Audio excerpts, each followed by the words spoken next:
back to the channel. I'm Justin Kurzweil, the webmaster of Hysteria Lives. I've been talking about slash movies since 1998, so a long time fan of the genre, from even before that back to into the 80s when I was a kid.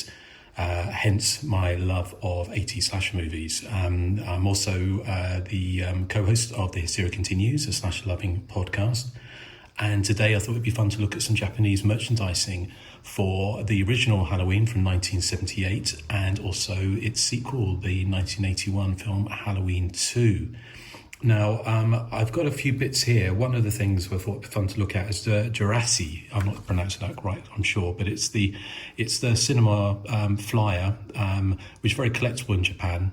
And this is an example, and as you can probably see, it's kind of like, if I hold it up to the camera, Michael Myers there has kind of anime eyes, which is kind of quite unusual, but sort of quite charming as well. On the back, if you can see some of the imagery from the film, obviously it's all in Japanese, so literally it's all in Japanese to me, but it's a fun little memento, and these are very collectible.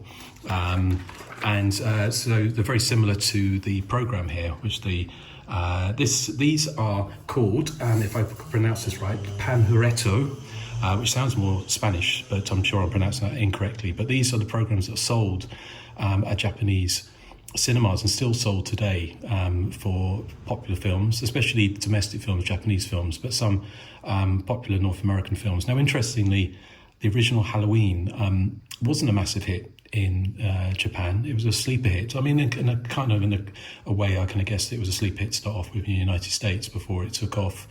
Halloween, Michael Myers' Halloween has become much more recognised and celebrated in Japan in the years since. But both Halloween 1 and Halloween 2 were kind of sleeper hits, so minor hits in Japan, but not massive hits like they were in the United States. So opening it up, you've got if I put it down there, it's probably easy to see, is the American poster for Halloween, the classic one with the knife and the pumpkin and the night he came home. And throughout, the thing I love about them, partly, sorry I'm knocking the camera there, is sometimes you get images in you haven't seen elsewhere. And obviously this one we've got Judith Myers in the bed, the classic shot there. Jamie Lee Curtis kind of looking very fresh-faced there. So again, these would have been sold in cinemas, so people would have bought them as a memento, very collectible. And I was surprised, I looked up to check, and they're still being sold today in cinemas. So it's kind of something that you don't really get. I don't know if you ever got it in the UK or the US, actually. Maybe you did. I don't remember any of these in the UK necessarily. Certainly there were tie-ins with movies, like popular movies like Star Wars and those kind of films, more popular films with kids, I can guess, but not necessarily these kind of movie programs. And as usual with these, you'd get, and again it's all in Japanese, but you get the kind of the cast and the cast and crew sort of bios. So obviously Jamie Lee Curtis on Pleasance, big thing about John Carpenter, who of course would probably been well known in Japan by that time. Some of the other bits, again, you've got a slight bit of nudity there, which you probably wouldn't see in a sort of an American program at this time. So that's the one for the original one for Halloween. Now Halloween 2, obviously an interesting film. It's I've said this before, but if you're not familiar with me or my channel or my website, Halloween 2 was the very first film I saw on video back in about 1982 or 1983 on a hulking Betamax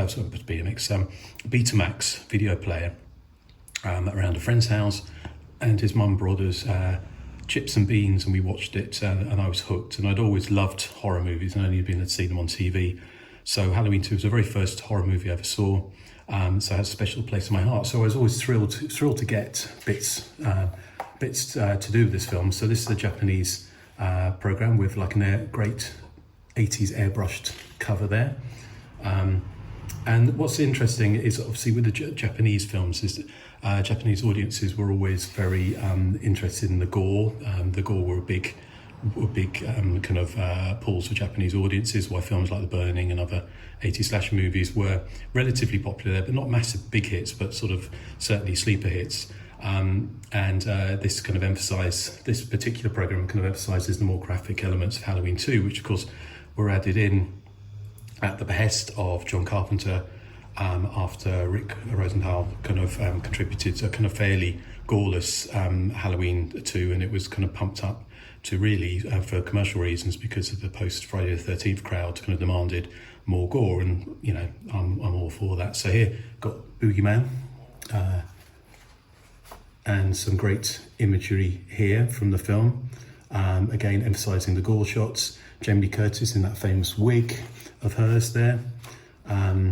Again, this, I'd love to know what some of this is. I should probably actually just use sort of kind of Google Translate and to sort of like actually read some of this, what they're saying. That should have been fun. I should have done that beforehand. That would have been fun. Mrs. Elrod there, the classic Mrs. Elrod. Interesting shot there. Michael Myers, it looks like it's taken from almost like a video shot, but it's kind of a grainy, kind of creepy shot of Michael Myers. In fact, actually, this program has my favourite ever shot of Michael Myers coming up towards the end. Again, more the autopsy scene, the first scene from the film that was added in by John Carpenter, famously John Carpenter, to add up the body count with a little bit of extra gore. A great double page spread here. The climactic scenes of Michael Myers kind of walking out of the flames at the end of Halloween 2. And this is a great shot of Michael Myers stood, I don't know if you could see this, I'm going to get it in the way, but Michael Myers stood there with his flashing blade, very iconic. Of course, the great pairing of Jamie Lee Curtis and Donald Pleasance there. Now this is, again, the cast and crew bios here. This is my favourite shot, I think, of Michael Myers ever. And again, I'll hold this up so you can see it a little bit better. Sitting in the doorway. And I always think, I know Halloween 2's got its detractors. I think it's still, with the tinkering and everything, I think it's kind of still a great sequel to Halloween.